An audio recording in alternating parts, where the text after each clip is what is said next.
आजम के जौहर पर बुलडोजर, जौहर का हिसाब किताब शुरू। आजम के साम्राज्य पर बुलडोजर की चोट, आजम के हर काले कारनामों का हिसाब, जौहर पर प्रशासन की बड़ी चोट। उत्तर प्रदेश का रामपुर जिला ये वही इलाका है जहां कभी समाजवादी पार्टी के कद्दावर नेता आजम खान की तूती बोलती थी। एक समय ऐसा था जब उत्तर प्रदेश की राजनीति में आजम खान की मर्जी के बिना पत्ता तक नहीं हिलता था। उनकी जुबान से निकला हर शब्द रामपुर के प्रशासनिक हलकों में कानून बन जाता था। लेकिन सत्ता का नशा और वक्त हमेशा एक जैसा नहीं रहता है।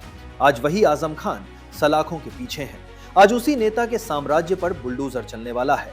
रामपुर विकास प्राधिकरण ने एक ऐसा ऐतिहासिक और कड़ा फैसला सुनाया है जिसने आजम खान के सबसे बड़े सपने की बुनियाद को हिलाकर रख दिया। खबर किसी छोटे मोटे निर्माण को गिराने की नहीं है। ये खबर है आजम खान के ड्रीम प्रोजेक्ट मौलाना मोहम्मद अली जौहर यूनिवर्सिटी की। प्रशासन ने विश्वविद्यालय परिसर में बने कुल 40 विशाल भवनों में से 38 भवनों को पूरी तरीके से अवैध घोषित कर दिया है। जौहर विश्वविद्यालय का भवन का निर्माण ग्राम सिंगनखेड़ा में हुआ है, जो आरडीए के क्षेत्र के अंतर्गत आता है। ये जांच में ये ज्ञात हुआ था कि वहाँ पे जो भवन निर्माण हुआ है वो बिना अनुमति के हुआ है।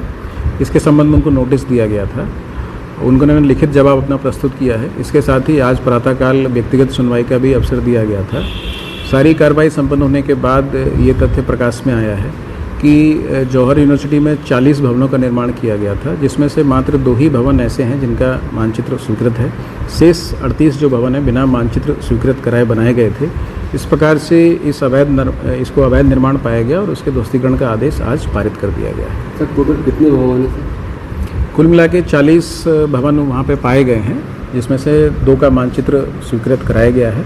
38 भवन अवैध पाए गए हैं जिनका ध्वस्तीकरण का आदेश आज पारित किया गया। आजम के साम्राज्य पर बुलडोजर की चोट। रामपुर के जिलाधिकारी अजय कुमार द्विवेदी ने जौहर यूनिवर्सिटी प्रबंधन को साफ 15 दिनों का अल्टीमेटम दिया है कि या तो 15 दिनों के अंदर खुद इन अवैध निर्माणों को उखाड़ दीजिए, वरना प्रशासन का पीला पंजा इन्हें मिट्टी में मिला देगा।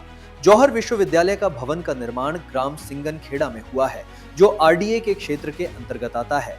ये जांच में पता चला है कि वहां पर जो भवन निर्माण हुआ है वो बिना परमिशन के हुआ है।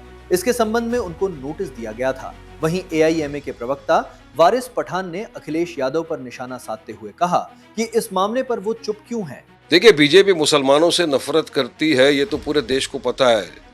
बीजेपी शिक्षकों से, छात्राओं से, यूनिवर्सिटी से, इस तरह के इदारों से भी नफरत करती है। ये आज पूरे देश ने देख लिया ना कि एक यूनिवर्सिटी है, अगर इलीगल अतिक्रमण कोई चीज है तो हर राज्य के अंदर कानून होते हैं ना, रेगुलराइजेशन का, कंपाउंडिंग का। आप अलाउड कीजिए, रेगुलराइज करने के लिए मौका दीजिए, उनका जो पेनल्टी भर के रेगुलराइज कर ले। लेकिन इस तरह से वहाँ से 2500 से 3000 के करीब छात्र स्टडी करते हैं, उनके बारे में तो सोचिए। देखिए, भारत पढ़ेगा तभी भारत आगे बढ़ेगा। आप छात्राओं के साथ इस तरह से खिलवाड़ नहीं कर सकते। अगर आप क्या हो गया, एक तरफ समाजवादी पार्टी है, सोचिए अगर यूनिवर्सिटी किसी यादव के नाम से होती तो अब तक तो धरना, आंदोलन, प्रदर्शन हो जाते। मगर क्योंकि यूनिवर्सिटी का नाम मौलाना अब्दुल गवार यूनिवर्सिटी है और उसके जो बनाया उसका नाम आजम खान है, कोई धरना, प्रदर्शन कुछ नहीं। इसलिए हम बोलते हैं ना कि अखिलेश यादव सॉफ्ट हिंदुत्व खेलते हैं। उनको ऐसा लगता है कि मुसलमान का वोट तो हमारी जागीर है, मिलेगा, मुसलमानों के लिए करना कुछ नहीं है। लेकिन यूपी का मुसलमान भी जाग चुका है। अब अब्दुल दरी नहीं बिछाएगा और सब देख रहे हैं कि आप क्या हो रहा है वहां पे।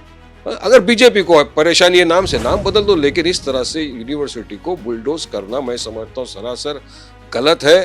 देखिए, देश संविधान से चलेगा, कायदे कानून से चलेगा, रूल ऑफ लॉ से चलेगा, बुलडोजर पॉलिटिक्स से नहीं चलेगा। तो हम चाहेंगे कि वहाँ की सरकार उचित कदम उठाए और स्टेप्स ले ताकि यूनिवर्सिटी बची रहे और बच्चों का भविष्य खराब होने से बच जाए। अब सवाल उठता है कि ये विवाद आखिर शुरू कहां से हुआ। जब रामपुर विकास प्राधिकरण ने इस विश्वविद्यालय से भवनों के नक्शे की मांग की तो विश्वविद्यालय प्रबंधन एक बड़ी अजीब सी दलील दी। प्रबंधन ने कहा, हुजूर, जब इन इमारतों का निर्माण किया गया तब ये पूरा इलाका रामपुर विकास प्राधिकरण यानी कि आरडीए के अधिकार क्षेत्र में आता ही नहीं था।